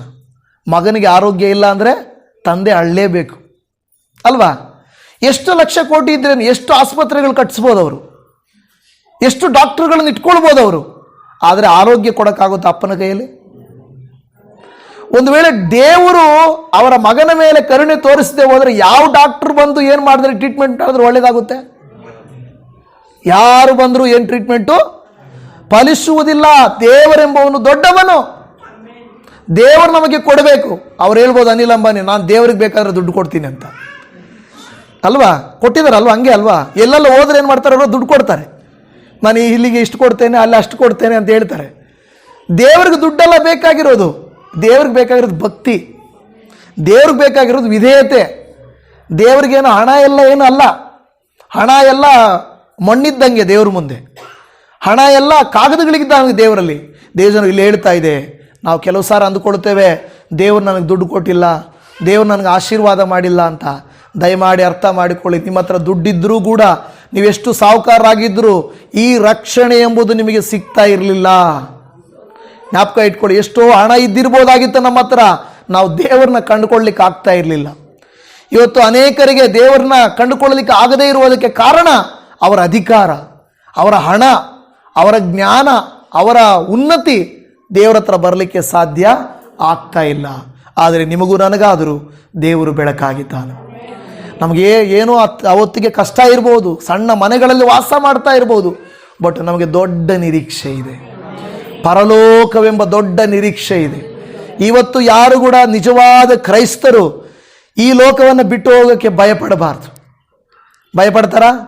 ಭಯಪಡಬಾರ್ದು. ಯಾಕೆಂದರೆ ನಾವು ಇಲ್ಲಿ ಕಣ್ಣು ಮುಚ್ಚಿದರೆ ನಾವು ನಂಬ್ತೇವೆ, ದೇವರ ಹತ್ರ ನಾವು ಕಣ್ಣು ತೆಗಿತೇವೆ. ಆ ನಂಬಿಕೆ ಬೇರೆಯವ್ರಿಗಿದೆಯಾ? ಸಾವು ಅಂದರೆ ಸಾಕು ಭಯಪಡ್ತಾರೆ, ಅಯ್ಯೋ ಏನಾಗುತ್ತೋ ಏನಾಗ್ಬಿಡುತ್ತೋ ಅಂತ. ನಮಗೆ ಆ ಭಯ ಇಲ್ಲ. ಯೆಶಾಯನ ಪ್ರವಾದನೆಯ ಗ್ರಂಥ 43ನೇ ಅಧ್ಯಾಯ 2ನೇ ವಾಕ್ಯವನ್ನು ನಾವು ಓದುವಾಗ, ನೀನು ಜಲರಾಶಿಯನ್ನು ಹಾದು ಹೋಗುವಾಗ ನಾನು ನಿನ್ನ ಸಂಗಡ ಇರುವೆನು. ನದಿಗಳನ್ನು ದಾಟುವಾಗ ಅವು ನಿನ್ನನ್ನು ಮುಳುಗಿಸವು. ಉರಿಯಲ್ಲಿ ನಡೆಯುವಾಗ ನೀನು ಕಂದದಿರುವಿ, ಜ್ವಾಲೆಯು ನಿನ್ನನ್ನು ದಹಿಸದು. ಇವತ್ತು ನಾನು ಹೇಳಲಿಕ್ಕೆ ಬರುವಂಥ ವಿಷಯ ಏನಂದರೆ, ಮೇಲ್ಗಡೆ ಕೊರಿಂಥ 4ನೇ ಅಧ್ಯಾಯದಲ್ಲಿ 8-9 ಇಕ್ಕಟ್ಟು ಇದೆ, ಸಂಕಟ ಇದೆ, ದೆಸೆಗೆಟ್ಟು ಹೋಗಿದ್ದೇವೆ, ಹಿಂಸೆಗಳಿದೆ, ಕೆಡವಲ್ಪಟ್ಟಿದ್ದೇವೆ, ಕೈ ಬಿಡಲ್ಪಟ್ಟಿದ್ದೇವೆ, ಈ ಪದಗಳಿದ್ದಾವೆ. ಆದರೆ ದೇವರು ಹೇಳುವಂಥ ಒಂದೇ ಒಂದು ಮಾತೇನೆಂದರೆ, ನೀವಿಂಥ ಪರಿಸ್ಥಿತಿಗಳಲ್ಲಿ ಹಾದು ಹೋಗುವಾಗಲೂ ನಾನು ನಿಮ್ಮ ಸಂಗಡ ಇದ್ದೆನು, ಇರುವೆನು. ಅದು ಗಮನಿಸಬೇಕು. ಅದೇ ನಾವು ಗಮನಿಸಬೇಕಾಗಿರೋದು. ದೇವರೇ ಕತ್ಲಿದೆ ಇಲ್ಲಿ, ದೇವರೇ ಕಷ್ಟ ಆಗ್ತಾ ಇದೆ, ದೇವರೇ ಅನಾರೋಗ್ಯ ಬರ್ತಾ ಇದೆ, ದೇವರೇ ನೀನು ಎಲ್ಲಿದೆಯಪ್ಪ, ನನಗೆ ಕಾಣಿಸ್ತಾ ಇಲ್ಲಪ್ಪ ಅನ್ನೋದಲ್ಲ. ನಮ್ಮ ಆ ಸ್ಥಿತಿಯಲ್ಲಿಯೂ ದೇವರಾಗಿದ್ದಾನೆ ನಮ್ಮ ಜೊತೆಯಲ್ಲಿ. ನೋಡಿ, ಮೀಕ 7-8 ಓದಿದಾಗ, ನಾವು ಬಿದ್ದಾಗಲೂ ಕತ್ತಲೆಯಲ್ಲಿದ್ದಾಗಲೂ ಕರ್ತನು ನಮ್ಮ ಜೊತೆಯಲ್ಲಿ ಇದ್ದನಂತೆ. ಅದನ್ನು ನಾವು ಗಮನಿಸಬೇಕಾದಂಥ ವಿಷಯ. ಒಂದು ಘಟನೆ ನಿಮಗೆ ಗೊತ್ತಿರ್ಬೋದು, ಸೇವಕರೆಲ್ಲ ಹೇಳ್ತಾ ಇರ್ತಾರೆ. ಒಬ್ಬ ವ್ಯಕ್ತಿ ತುಂಬ ಜೀವಿತದಲ್ಲಿ ಕಷ್ಟಪಟ್ಟು ನಡೀತಾ ಹೋಗ್ತಾ ಇರ್ತಾನೆ. ಅವ್ರಿಗೆ ಹೇಗೆ ಅನಿಸುತ್ತಂದರೆ, ಅವನು ನದಿಯ ತೀರದಲ್ಲಿ ಹೋಗ್ತಾ ಇರ್ತಾನೆ. ಬಹಳ ಕೊನೆ ಸ್ಟೇಜು, ಲೈಫಲ್ಲಿ ಕೊನೆ ಸ್ಟೇಜು. ಅವನು ಹೋಗುತ್ತಿರುವಾಗ ಅಲ್ಲಿ ನಾವು ನೋಡ್ತೇವೆ, ಇಬ್ಬರು ನಡೆದು ಹೋಗುವಂತೆ ಅವನಿಗೆ ಭಾಸವಾಗುತ್ತದೆ. ಅವನು ನಡೆದು ಹೋಗ್ತಾ ಇರ್ತಾನೆ, ಅವನ ಪಕ್ಕದಲ್ಲಿ ಕೂಡ ದೇವರು ನಡೆದು ಹೋಗುವಂತೆ ಅನಿಸ್ತಾ ಇರ್ತದೆ. ಆಗ ಇಬ್ಬರು ಹೆಜ್ಜೆಗಳು ಕಾಣಿಸ್ತಾ ಇರ್ತದೆ. ಕೊನೆಯಲ್ಲಿ ಅವನಿಗೇನು ಅನಿಸುತ್ತಂದರೆ, ಒಬ್ಬನ ಹೆಜ್ಜೆಗಳು ಮಾತ್ರ ಕಾಣಿಸುತ್ತೆ, ಇನ್ನೊಬ್ಬರ ಹೆಜ್ಜೆಗಳು ಕಾಣಿಸಲ್ಲ. ಆಗ ಅವನಿಗೆ ತುಂಬ ದುಃಖ ಆಗೋಗ್ಬಿಡುತ್ತದೆ. ಏನಪ್ಪ ದೇವರೇ, ನನಗೆ ತುಂಬ ಕಷ್ಟ, ತುಂಬ ನೋವು, ಕೊನೆ ಸ್ಥಿತಿಯಲ್ಲಿದ್ದೀನಿ, ನನಗೆ ನೀನು ಬೇಕು ಅಂದಾಗ ನನ್ನನ್ನು ಕೈ ಬಿಟ್ಬಿಟ್ಟು ಹೋಗ್ಬಿಟ್ಟಿಯಲ್ಲಪ್ಪ. ನಿನ್ನ ಹೆಜ್ಜೆ ಗುರುತೇ ನನಗೆ ಕಾಣಿಸ್ತಾ ಇಲ್ಲ, ನಾನು ನಡೆದಿರೋ ಗುರುತೇ ಕಾಣಿಸ್ತಾ ಇರುತ್ತೋ, ನೀನು ನನ್ನ ಜೊತೆಯಲ್ಲಿ ಇಲ್ವೇ ಇಲ್ವಲ್ಲ ಅಂತ ಹೇಳ್ತಾರೆ. ಆಗ ದೇವರು ಅವನಿಗೆ ಹೇಳ್ತಾನೆ, ಮಗನೇ, ನಿನ್ನ ಕೈಯಲ್ಲಿ ಆಗಲ್ಲ ಅಂತ ನೀನು ಬಿದ್ದು ಹೋದಾಗ ನಿನ್ನನ್ನು ಎತ್ತಿಕೊಂಡು ಹೆಗಲ ಮೇಲೆ ಒತ್ಕೊಂಡು ಹೋದೆ. ಅವು ನಿನ್ನ ಹೆಜ್ಜೆಗಳಲ್ಲ, ಅವು ನನ್ನ ಹೆಜ್ಜೆಗಳು. ಹಲ್ಲೆಲೂಯ. ಅರ್ಥ ಆಯ್ತಾ ನಿಮಗೆ? ನಿನ್ನ ಕೈಯಲ್ಲಿ ಆಗಲ್ಲ ಅಂತ ಮುಗಿದು ನೀನು ಬಿಟ್ಬಿಟ್ಟ ಮೇಲೆ ನೀನು ಎತ್ಕೊಂಡು ಹೋಗಿದ್ದು ನಾನು. ನೀನೇ ಇಲ್ಲಲ್ಲ ದೇವರೇ ಅಂತ ನೀನು ಅನ್ಬೇಡ. ನಾನು ನಿನ್ನ ಜೊತೆಯಲ್ಲಿದ್ದೆ. ನೀನು ಬಿದ್ದಾಗ ನಿನ್ನನ್ನು ಎತ್ಕೊಂಡು ನಾನು ನಡೆದೇನೋ ಹೊರತು ನೀನು ನಡೆಯೋಕ್ಕೆ ಆಗಲಿಲ್ಲ. ನಾನು ನಿನ್ನನ್ನು ಬಿಟ್ಟು ಹೋಗಲಿಲ್ಲ. ನಂಬಬೇಕು. ನಂಬಿಕೆಯೇ ಜೀವನ. ನಾವೆಲ್ಲೇ ಇದ್ದರೂ ದೇವರು ನಮ್ಮ ಜೊತೆಯಲ್ಲಿ ಇರ್ತಾನೆ. ನಮ್ಮನಾತನು ಬಿಟ್ಟು ಹೋಗುವನು. ಅದಕ್ಕೆ ಇಲ್ಲಿ ಹೇಳ್ತದೆ ಯೆಶಾಯ 43:2 ನಾವು ಜಲರಾಶಿಯಲ್ಲಿ ಹೋಗಲಿ, ನದಿಗಳಲ್ಲಿ ಹೋಗಲಿ, ಹಂಗಂತ ಹೇಳ್ಬಿಟ್ಟು ಬೋಟಲ್ಲಿ ಹೋಗುವಾಗ ನನ್ನ ಜೊತೆ ದೇವ್ರು ಇರ್ತಾನೆ ಅಂತ ನದಿಯಲ್ಲಿ ಧುಮ್ಕಕ್ಕೆ ಹೋಗ್ಬೇಡ್ರಿ. ಓಕೆ, ವಾಕ್ಯ ಹೇಳುತ್ತಲ್ವ, ನದಿಯಲ್ಲಿ ನಾನು ಧುಮ್ಕಿದ್ರು ದೇವ್ರು ಇರ್ತಾನೆ ಅಂತ ಹೇಳ್ಬಿಟ್ಟು, ಸಮುದ್ರದಲ್ಲಿ ಇರ್ತಾನೆ ಅಂತ ಧುಮ್ಕಕ್ಕೆ ಹೋಗಿ, ಹಂಗಲ್ಲ ದೇವ್ರು ಹೇಳ್ತಾ ಇರುತ್ತ ಮಾತು. ಕೆಲವು ಸಾರಿ ಏನಾದರೂ ಒಂದು ಸಾರಿ ಈ ರೀತಿಯಾಗಿ ನಡೀತಂತೆ. ಒಂದು ಏರೋಪ್ಲೇನಲ್ಲಿ ಪ್ರಯಾಣ ಮಾಡ್ತಾ ಇದ್ದಾರೆ. ಪ್ರಯಾಣ ಮಾಡಿದರೆ, ಐ ಥಿಂಕ್ ಅದು ಅಮೇರಿಕಾದಲ್ಲಿ ಟೆಕ್ಸಾಸಲ್ಲಿ ಎಲ್ಲೋ ನಡೆದಿರುವಂಥ ನಿಜವಾದ ಘಟನೆ ಅಂತ ಹೇಳ್ತಾರೆ. ಏನಂದರೆ, ವಿಮಾನದಲ್ಲಿ ಎಲ್ಲ ಪ್ರಯಾಣ ಮಾಡ್ತಾ ಇರ್ತಾರೆ. ಇಮಿಡಿಯೇಟಾಗಿ ಪೈಲಟ್ ಹೇಳ್ತಾನಂತೆ, ಸುಮಾರು ದಿನಗಳಿಂದ, ಈಗಲ್ಲ ಇದು ಸುಮಾರು ವರ್ಷಗಳಿಂದ ಪೈಲಟ್ ಹೇಳ್ತಾನಂತೆ, ಇಂಜನ್ ಪ್ರಾಬ್ಲಮ್, ಏನು ಮಾಡೋಕ್ಕಾಗಲ್ಲ, ಲ್ಯಾಂಡಿಂಗ್ ಮಾಡೋಕ್ಕಾಗಲ್ಲ ಅಂತ ಹೇಳ್ತಾರೆ. ಎಲ್ಲರೂ ಪ್ಯಾರಾಚೂಟಲ್ಲಿ ನಾನು ಎಲ್ಲಿ ಧುಮ್ಕೋದು, ಎಲ್ಲಿ ಜಾಗ, ನನಗೆ ಬಿಡು, ನಿನಗೆ ಬಿಡು ಅಂತೇಳಿ ಒದ್ದಾಡ್ತಾ ಇದ್ದಾರಂತೆ. ಒಬ್ಬನು ಮಾತ್ರ ಕೂತ್ಕೊಂಡು ಬೈಬಲ್ ಓದ್ತಾ ಇದ್ದಾನಂತೆ. ಏನು ಮಾಡಿದೆ? ಒಬ್ಬ ಕೂತ್ಕೊಂಡು ಬೈಬಲ್ ಓದ್ತಾನೆ. ಅವಾಗ ಕೆಲವ್ರು ಕೇಳೋನಿದೆ, ಏನಪ್ಪ ನಾವು ಪ್ರಾಣಕ್ಕೆ ಹೋರಾಡ್ತಾ ಇದ್ರೆ ನೀನು ಬೈಬಲ್ ಓದ್ತಾ ಕೂತ್ತಾ ಇದೆಯಲ್ಲ ಅಂತ ಅವನಂದ್ರೆ, ಅವನು ಹೇಳಿದಾನಂತೆ, ನನ್ನ ದೇವರು ನನ್ನನ್ನು ಕೈ ಬಿಡೋದಿಲ್ಲ, ದೇವರು ವಾಗ್ದಾನ ಮಾಡಿದವನು ನಂಬಿಗಸ್ತನು, ನನಗೇನು ಆಗಲ್ಲ, ನೀವು ಭಯಪಡಬೇಡಿ ಅಂತ ಹೇಳಿದ್ರಂತೆ. ಆಗ ಭಯಪಡಬೇಡ ಅಂತ ಹೇಳಿದ್ರು. ಆದರೆ ಇವರಿಗೆ ಸುಮ್ಮನೆ ಅದು ಹೇಳಿದ್ರೆ ಸುಮ್ಮನೆ ಇರೋಕ್ಕಾಗುತ್ತಾ? ಭಯ ಆಗೇ ಆಗುತ್ತೆ. ಆದರೆ ಒಂದು ವಿಷಯ ಅಲ್ಲಿ ರಿಯಲ್ ಟೆಸ್ಟಿಮನಿ ಏನಂತ ಗೊತ್ತಾ? ಆ ಪ್ಲೇನು ಏರ್ಪೋರ್ಟ್ವರೆಗೂ ಹೋಗಲಿಲ್ಲ, ಆದರೆ ಆ ಟೆಕ್ಸಾಸಲ್ಲಿರುವಂಥ ಒಂದು ಕೆರೆಯಲ್ಲಿ ಲ್ಯಾಂಡಿಂಗ್ ಮಾಡಿದ್ರಂತೆ. ಏನಾಯಿತು? ಕೆರೆಯಲ್ಲಿ ಲ್ಯಾಂಡಿಂಗ್ ಮಾಡಿಬಿಟ್ರು. ಅಷ್ಟರೊಳಗಡೆ ಇವ್ರು ಇನ್ಫಾರ್ಮೇಶನ್ ಕೊಟ್ಬಿಟ್ಟಿರ್ತಾರೆ, ಈ ಥರ ನಾವು ಆಗ್ತಾ ಇಲ್ಲ, ನಮ್ಗೆ ಏರ್ಪೋರ್ಟ್ವರೆಗೂ ಹೋಗೋಕ್ಕಾಗ್ತಾ ಇಲ್ಲ, ನಾವು ಕೆರೆಯಲ್ಲಿ ಲ್ಯಾಂಡಿಂಗ್ ಮಾಡ್ತೀವಂತ. ಅಷ್ಟರಲ್ಲಿ ಬೋಟ್ಗಳು ಹಾಕ್ಕೊಂಡು ಸುತ್ತು ಬಂದು ನಿಂತಿದ್ದಾರಂತೆ. ಯಾವಾಗ ಕೆರೆಯಲ್ಲಿ ಹೋಗಿ ಅದು ಸ್ವಲ್ಪ ನಿಧಾನವಾಗಿ ಅದು ಲ್ಯಾಂಡಿಂಗ್ ಆಯಿತು, ಅಷ್ಟರಲ್ಲಿ ಎಲ್ಲ ಜನರು ಬಂದು ಇವ್ರನ್ನ ಪಿಕಪ್ ಮಾಡಿಕೊಂಡು ಹೋದರು. ಆವಾಗ ಅವ್ರು ಹೇಳಿದ್ರಂತೆ, ನೋಡಿದ್ರಾ, ದೇವರು ನಂಬಿದವ್ರನ್ನ ಎಂದಿಗೂ ಕೈ ಬಿಡಲ್ಲ, ಎಲ್ಲೋ ಮಾರ್ಗ ಮಾಡ್ತಾನೆ. ಉಳಿಸೋದಾದರೆ ದೇವರು ಉಳಿಸ್ತಾನೆ, ಸಾಯಿಸೋದಾದರೆ ದೇವ್ರು ನೀವು ಏನೇ ಪ್ರಯತ್ನ ಪಟ್ಟರು ನಮ್ಮನ್ನು ಉಳಿಸ್ಕೊಳ್ಳೋಕ್ಕಾಗಲ್ಲ ಅಂತ. ಹಲ್ಲೆಲೂಯಾ. ನಿಜ ಅಲ್ವಾ? ನಾವು ದೇವರ ಕೃಪೆ ಇಲ್ಲದೆ ಹೋದರೆ ನಾವು ಎಷ್ಟೇ ಪ್ರಯತ್ನ ಮಾಡಲಿ ಉಳಿಸ್ಕೊಳ್ಳೋಕೆ ನಮ್ಮ ಕೈಯಲ್ಲಿ. ಮೊನ್ನೆ ನಡೆದಿದ್ದ ಘಟನೆ, ಅದಕ್ಕೆ ಉದಾಹರಣೆ. ಅಹಮದಾಬಾದಲ್ಲಿ ಪಾಪ ಅವರೇನು ಹಾಸ್ಟೆಲಲ್ಲಿ ಊಟ ತಿನ್ಕೊಂಡು ಕೂತ್ಕೊಂಡಿರೋರು. ಪಾಪ ಪ್ಲೈನಲ್ಲಿ ಹೋದವ್ರಿಗೆ ತೊಂದರೆ ಬಿಡ್ರಿ, ಹಾಸ್ಟೆಲಲ್ಲಿ ಲಂಚ್ಗೆ ಹೋಗಿ ಕೂತ್ಕೊಂಡು ತಿಂತಾ ಇದ್ದವ್ರ ಮೇಲೆ ಫ್ಲೈಟ್ ಹೋಗಿ ಬಿದ್ದಿದೆ ಅಂದರೆ ಅವ್ರಿಗೆ ಅನಿಸುತ್ತೆ. ಅದು ಅನಿಸ್ಲಿ ನೋಡಿ, ಪ್ರಾಣ ಹೋಗುವುದಾದರೆ ಆ ರೀತಿ ಎಲ್ಲೋ ಹೋಗುತ್ತದೆ. ಕಾಪಾಡುವವನಾದರೆ ನೀವು ನದಿಗಳಲ್ಲಿ ಹೋದರು, ಸಮುದ್ರಗಳಲ್ಲಿ ಹೋದರು, ಬೆಂಕಿಯಲ್ಲಿ ಹೋದರು, ದೇವರು ನಿಮ್ಮನ್ನು ಕಾಪಾಡುತ್ತಾರೆ. ಬೈಬಲಲ್ಲಿ ಆ ಘಟನೆಗಳಿಲ್ವಾ? ಯೋರ್ದಾನ್ ಹೊಳೆಯನ್ನು ದಾಟುವಾಗ ದೇವರು ಕಾಪಾಡಲಿಲ್ವಾ? ಕೆಂಪು ಸಮುದ್ರವನ್ನು ಇಬ್ಬಾಗ ಮಾಡಿ ನಡೆಸಲಿಲ್ವಾ? ಬೆಂಕಿಯಲ್ಲಿ ಹಾಕಲ್ಪಟ್ಟವರನ್ನ, ಶದ್ರಕ್ ಮೇಷಕ್ ಅಬೇದ್ನೆಗೋರನ್ನ ಕಾಪಾಡಲಿಲ್ವಾ? ಈ ಘಟನೆಗಳೇ ಆ ವಾಕ್ಯ ಹೇಳ್ತಾ ಇರೋದು, ನಿಮ್ಮನ್ನ ಕಾಪಾಡುವನು. ಈ ಎಲ್ಲ ವಾಕ್ಯಗಳು ಏನು ಹೇಳಿದ್ದಾರೆ? ನೀವು ಟ್ರಯಲ್ ಮಾಡಿ ನೋಡ್ರಿ, ನಾನು ಕಾಪಾಡ್ತೀನಿ ಇಲ್ವಾ ಅಂತೋದಕ್ಕಾಗೆ ಅಲ್ಲ ದೇವರು ಹೇಳಿರೋದು ನಿಮ್ಮ ನಂಬಿಕೆ ಇರಲಿ, ಜೀವನದಲ್ಲಿ ಭಯ ಪಡಬೇಡ್ರಿ, ಏನೇ ಪರಿಸ್ಥಿತಿ ಬಂದರೂ ಕೂಡ ದೇವರಿದ್ದಾನೆ ಅನ್ನೋ ನಂಬಿಕೆ ಇರಲಿ ಅನ್ನೋದಕ್ಕೋಸ್ಕರ ಇವೆಲ್ಲವೂ ಹೇಳಲ್ಪಟ್ಟಿವೆ. ದೇವರು ಕಾಪಾಡುತ್ತಾನೆ. ಕೀರ್ತನೆಗಳಲ್ಲಿ 37ನೇ ಕೀರ್ತನೆಯಲ್ಲಿ 37, 24, 25ನೇ ವಾಕ್ಯವನ್ನು ಓದಿಕೊಳ್ಳೋಣ. ಕೀರ್ತನೆ 37 ಅದರ 24ನೇ ವಾಕ್ಯವನ್ನು ನೋಡ್ರಿ. ಅವನು ಕೆಳಕ್ಕೆ ಬಿದ್ದರೂ ಏಳದೆ ಹೋಗುವುದಿಲ್ಲ, ಯೆಹೋವನು ಅವನನ್ನ ಕೈ ಹಿಡಿದು ಉದ್ಧಾರ ಮಾಡುವನು. ಇಲ್ಲಿ ನನಗನಿಸಿದ್ದೇನೆಂದ್ರೆ, ಅವನು ಕೆಳಕ್ಕೆ ಬಿದ್ದರೂ ಯಾಕೆ ಬಿಡಿಸ್ಬೇಕು ದೇವರು? ಫಸ್ಟ್ ಕ್ವಶನ್ ನಂದು, ಯಾಕೆ ಬಿಡಿಸ್ಬೇಕು?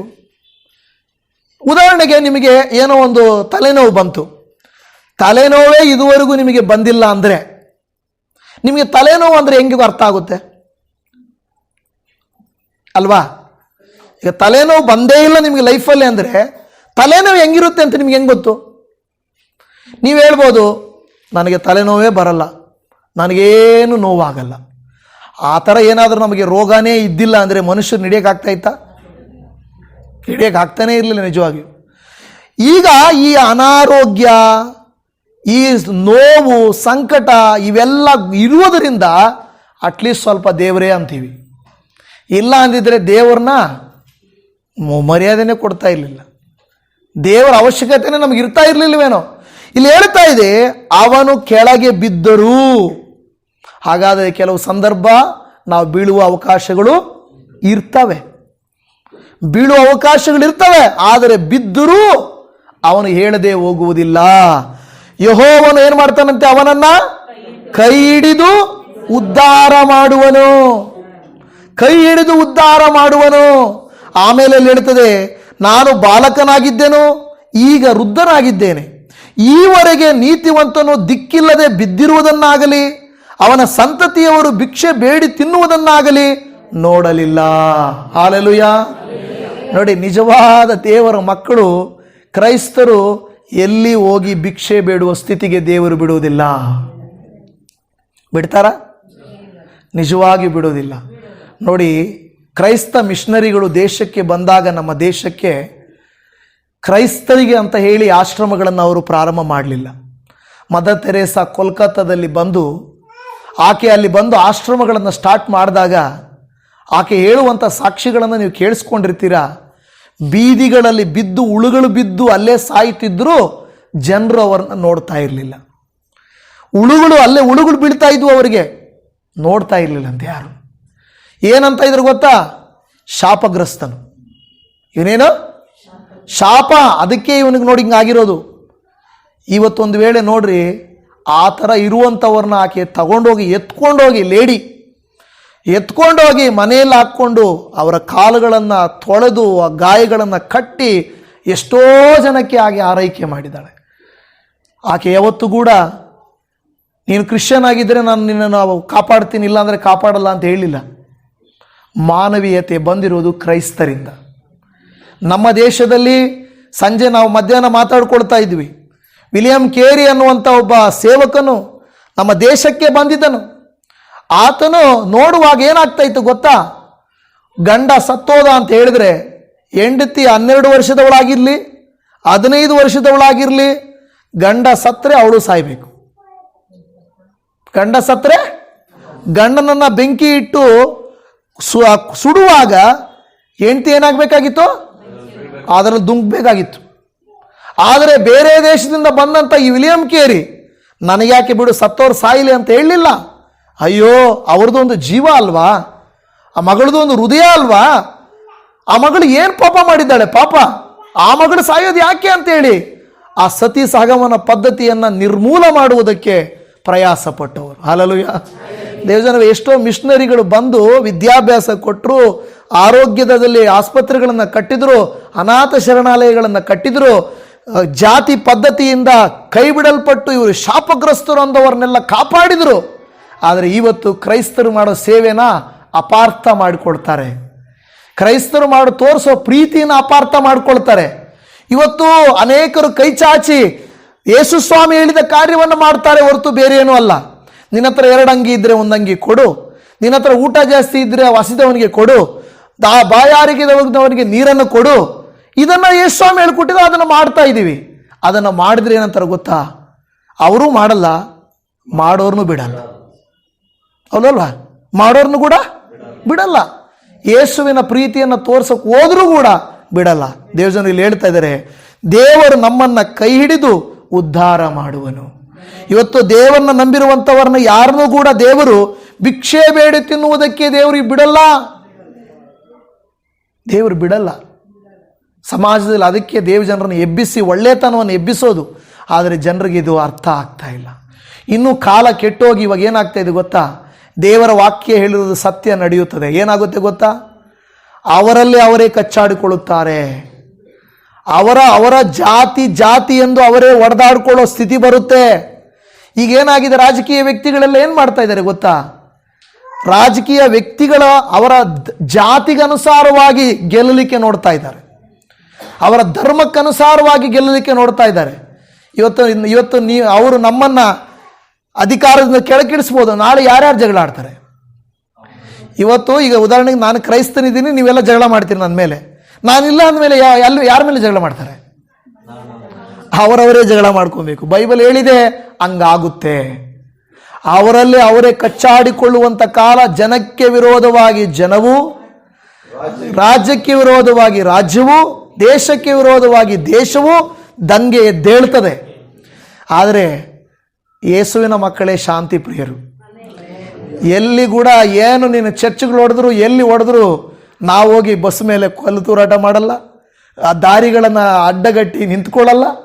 ನೀವೆಷ್ಟೇ ಹಿಂಸಿಸಿರಪ್ಪ, ನಾವು ದೇವ್ರ ಮಕ್ಕಳು, ನಿಮ್ಮನ್ನು ಕ್ಷಮಿಸ್ತೇವೆ ಅಂತ ಹೋಗ್ತಾನೆ ಇರ್ತೇವೆ. ಆದರೆ ಇಂಥವ್ರನ್ನ ಅವ್ರು ಏನು ಮಾಡಲಿಕ್ಕೆ ಸಾಧ್ಯ ಇಲ್ಲ. ದೇವರ ವಾಕ್ಯ ಹೇಳ್ತದೆ, ಅಂಥವ್ರನ್ನ ಏನು ಮಾಡಲಿಕ್ಕೆ ಸಾಧ್ಯ ಇಲ್ಲ.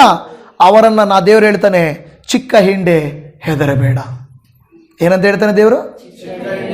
ಹೆದರಬೇಡ, ನಾನು ನಿನ್ನ ಜೊತೆಗಿರುವೆನು. ಹಾಲೆಲೂಯ. ಜ್ಞಾನೋಕ್ತಿಗಳ ಗ್ರಂಥ 24, 16 ಮತ್ತು 17ನೇ ವಾಕ್ಯದಲ್ಲಿ ಹೇಳುತ್ತದೆ, ಶಿಷ್ಟನು 7 ಸಾರಿ ಬಿದ್ದರು ಮತ್ತೆ ಏಳುವನು. ಶಿಷ್ಟನು ಏನ್ ಮಾಡ್ತಾನಂತೆ? 7 ಸಾರಿ ಬೀಳ್ತಾನೆ. 7 ಸಾರಿ ಅಂತ ಅಂದ್ಕೊಳ್ಬೇಡ್ರಿ, ಉದಾಹರಣೆಗೆ ಹೇಳಿರೋದು. 7 ಅನ್ನೋದು ಬೈಬಲಲ್ಲಿ ಪರಿಪೂರ್ಣತೆಯಾಗಿರೋದ್ರಿಂದ 7 ಉಪಯೋಗಿಸಿದ್ದಾರೆ. ಕೆಲವು ಸಾರಿ 70 ಸಾರಿನೂ ಬೀಳ್ಬೋದು ಅಲ್ವಾ, 700 ಸಾರಿನೂ ಬೀಳ್ಬೋದು. ಆದರೆ ಮತ್ತೆ ಅವನು ಎದ್ದೇಳ್ತಾನೆ. ನೋಡಿ, ದೇವರ ಮಕ್ಕಳಾಗಿರುವಂಥ ನಮ್ಮಲ್ಲಿ ದೇವರು ನಿರೀಕ್ಷೆಯನ್ನು ಹುಟ್ಟಿಸುತ್ತಾ ಹೇಳುತ್ತಾ ಇದ್ದಾನೆ. ಜ್ಞಾನೋಕ್ತಿ 24, 16, 17ರಲ್ಲಿ ಶಿಷ್ಟನು 7 ಸಾರಿ ಬಿದ್ದರು ಮತ್ತೆ ಏಳುವನು, ದುಷ್ಟನು ಕೇಡಿನಿಂದ ಬಿದ್ದೇ ಹೋಗುವನು. ನಿನ್ನ ಶತ್ರು ಇವಿದ್ದರೆ ಹಿಗ್ಗಬೇಡ, ಎಡವಿದರೆ ನಿನ್ನ ಹೃದಯವು ಹರ್ಷಿಸದಿರಲಿ. ಅವ್ರು ಬಿದ್ದರೆ ನಾವು ಸಂತೋಷ ಪಡಬಾರ್ದು. ಆದರೆ ನಮ್ಮನ್ನ ದೇವರು ಕೈ ಬಿಡೋದಿಲ್ಲ, ನಮ್ಮನ್ನ ಮೇಲಕ್ಕೆ ಆತನು ಎತ್ತುವನು. ಕೊನೆಯದಾಗ ಒಂದು ವಾಕ್ಯವನ್ನು ಓದಿಕೊಳ್ಳೋಣ. ಕೀರ್ತನೆಗಳ ಗ್ರಂಥ 42ನೇ ಅಧ್ಯಾಯ 11ನೇ ವಾಕ್ಯ. ಕೀರ್ತನೆ 42:11.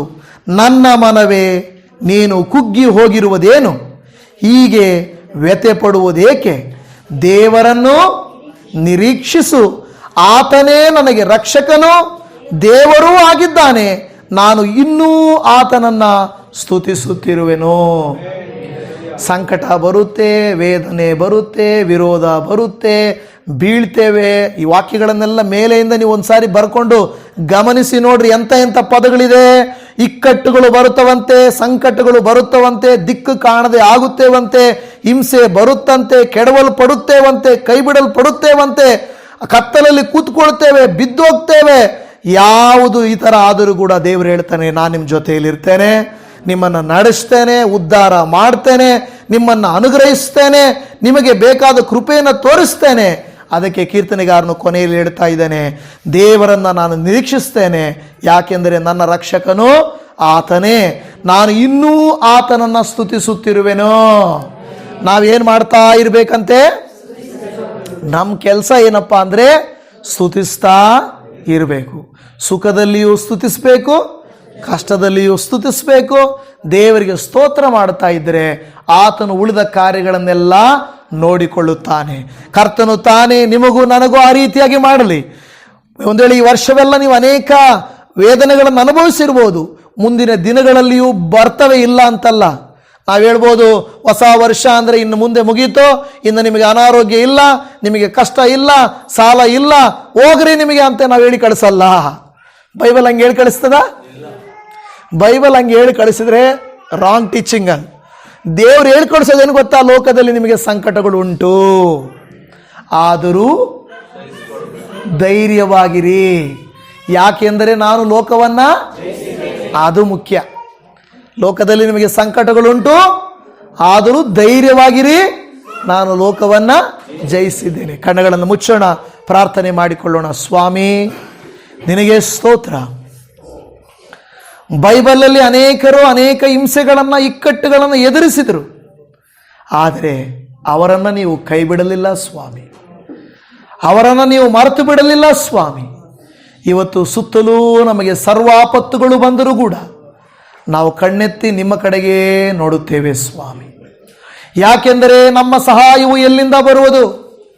ಭೂಮಿ ಆಕಾಶಗಳನ್ನು ನಿರ್ಮಿಸಿದಂಥ ಯೆಹೋವನಿಂದಲೇ ಬರುವುದು. ಅಪ್ಪ, ಶಿಷ್ಟನು 7 ಸಾರಿ ಬಿದ್ದರೂ ಮತ್ತೆ ಹೇಳುವನೂ. ಅಪ್ಪ, ನೀನು ಹೇಳುತ್ತೀಯ, ನಾನು ಅವನನ್ನು ಕೈ ಹಿಡಿದು ಉದ್ಧಾರ ಮಾಡುವೆನು. ಈ ವರ್ಷವೆಲ್ಲ ನಮ್ಮನ್ನು ಉದ್ಧಾರ ಮಾಡಿದ್ದು ನೀನೇ, ಕಾಪಾಡಿದ್ದು ನೀನೇ. ನಾವು ಕುಗ್ಗಿ ಹೋದಾಗ, ನೊಂದು ಹೋದಾಗ, ಯಾಕೆ ಏನೂ ನಡೀತಾ ಇಲ್ಲ, ಯಾಕೆ ಏನೂ ಆಗ್ತಾ ಇಲ್ಲ, ನನಗೆ ವಿರೋಧವಾಗಿ ಜನರು ನಿಂತಿದ್ದಾರೆ, ನನಗೆ ಯಾರು ಸಪೋರ್ಟ್ ಇಲ್ಲ, ನನ್ನನ್ನು ಯಾರೂ ಪ್ರೀತಿ ಮಾಡ್ತಾ ಇಲ್ಲ, ನನಗಾಗಿ ಯಾರೂ ಆಲೋಚಿಸ್ತಾ ಇಲ್ಲ ಎಂದು ನೀವು ನಾನು ಬಾಧೆ ಪಡುತ್ತಾ ಇರಬಹುದು. ಆದರೆ ನಿನಗಾಗಿ ಒಬ್ಬರಿದ್ದಾರೆ. ಆತನು ಮನುಷ್ಯರಂತೆ ಮನಸ್ಸು ಬದಲಾಯಿಸುವವನಲ್ಲ, ಆತನು ದೇವರು. ಆತನು ನಿಮ್ಮನ್ನು ಪ್ರೀತಿಸುತ್ತಾನೆ, ಆತನು ನಿಮ್ಮ ಅವಶ್ಯಕತೆಗಳನ್ನು ಪೂರೈಸುತ್ತಾನೆ. ಹೊಸ ನಿರೀಕ್ಷೆಯೊಂದಿಗೆ ಪ್ರಾರ್ಥನೆ ಮಾಡಿರಿ. ನನ್ನ ದೇವರು ನನ್ನನ್ನು ಕೈ ಬಿಡುವುದಿಲ್ಲ. ನಾನು ಬಿದ್ದರೂ, ನಾನು ಕತ್ತಲಲ್ಲಿದ್ದರೂ, ನಾನು ರೋಗದಲ್ಲಿದ್ದರೂ, ಸಂಕಟದಲ್ಲಿದ್ದರೂ ನನ್ನ ದೇವರು ನನ್ನನ್ನು ಕೈ ಬಿಡುವುದಿಲ್ಲ ಎಂದು ನಂಬಿ ಪ್ರಾರ್ಥನೆ ಮಾಡಿರಿ. ಆತನೇ ನಿಮ್ಮ ಸಂಗಡ ಇರುವನು. ಕೊನೆಯಲ್ಲಿ ಕೀರ್ತನೆಗಾರನು ಹೇಳಿದ ಹಾಗೆ, ನನ್ನ ಮನವೇ ನೀನು ಕುಗ್ಗಿ ಹೋಗಿರುವುದೇನು, ನೀನು ಯಾಕೆ ವ್ಯಥೆ ಪಡುತ್ತೀಯ? ದೇವರನ್ನೇ ನಿರೀಕ್ಷಿಸು, ಆತನೇ ನಿನಗೆ ರಕ್ಷಕನು ಎಂಬುದಾಗಿ. ಅಪ್ಪ, ಈ ಕುಟುಂಬಗಳನ್ನು, ಈ ವ್ಯಕ್ತಿಗಳನ್ನು ನೀನು ಅನುಗ್ರಹ ಮಾಡಿ, ನಿನ್ನ ವಾಕ್ಯವು ಏನು ಬೋಧಿಸಿದೆಯೋ ಅದರಂತೆ ನೀನು ಇವರನ್ನು ಅನುಗ್ರಹಿಸಬೇಕೆಂದು ಬೇಡುತ್ತಾ ಇದ್ದೇವೆ. ನಮ್ಮ ಪ್ರಾರ್ಥನೆ ಕೇಳಿದಕ್ಕಾಗಿ ಸ್ತೋತ್ರ ಅಪ್ಪ. ಯಾರೆಲ್ಲ ಈ ಪ್ರಾರ್ಥನೆಗಳಲ್ಲಿ ಏಕೀಭವಿಸಿದ್ದಾರೋ ಅವರಿಗೆ ಸಹಾಯ ಹಸ್ತ ಚಾಚಿ, ಮುಳುಗುತ್ತಿರುವ ಅವರನ್ನ, ಬಾಧೆ ಪಡುತ್ತಿರುವ ಅವರನ್ನ, ನೊಂದ ಅವರನ್ನ, ಕೈಬಿಡಲ್ಪಟ್ಟ ಅವರನ್ನ ಪೇತ್ರನನ್ನ ಕೈ ಹಿಡಿದು ಮೇಲಕ್ಕೆ ಎತ್ತಿದ ಹಾಗೆ ಅವರನ್ನ ಮೇಲಕ್ಕೆ ಎತ್ತಿ ಬಂಡೆಯ ಮೇಲೆ ನಿಲ್ಲಿಸಿ ಸ್ಥಿರಪಡಿಸು ಎಂದು ಬೇಡಿಕೊಳ್ಳುತ್ತಾ ಇದ್ದೇವೆ. ನಮ್ಮ ಪ್ರಾರ್ಥನೆ ಕೇಳಿದಕ್ಕಾಗಿ ನಿನಗೆ ಕೋಟ್ಯಾನುಕೋಟಿ ವಂದನೆಗಳು, ಸ್ತೋತ್ರಗಳಪ್ಪ. ಸಕಲ ಸ್ತುತಿ, ಘನಮಾನ, ಮಹಿಮೆಗಳು ನಿನಗೆ ಸಲ್ಲಿಸುತ್ತಾ ಈ ಪ್ರಾರ್ಥನೆಯನ್ನು ಆಲಿಸಿದಾತನು, ಸದುತ್ತರವನ್ನು ಕೊಡುವಾತನೂ ಆಗಿರುವಂತ ಯೇಸುವಿನ ಮೊದಲ ನಾಮದಲ್ಲಿ ಪ್ರಾರ್ಥಿಸುತ್ತೇವೆ ತಂದೆಯೇ.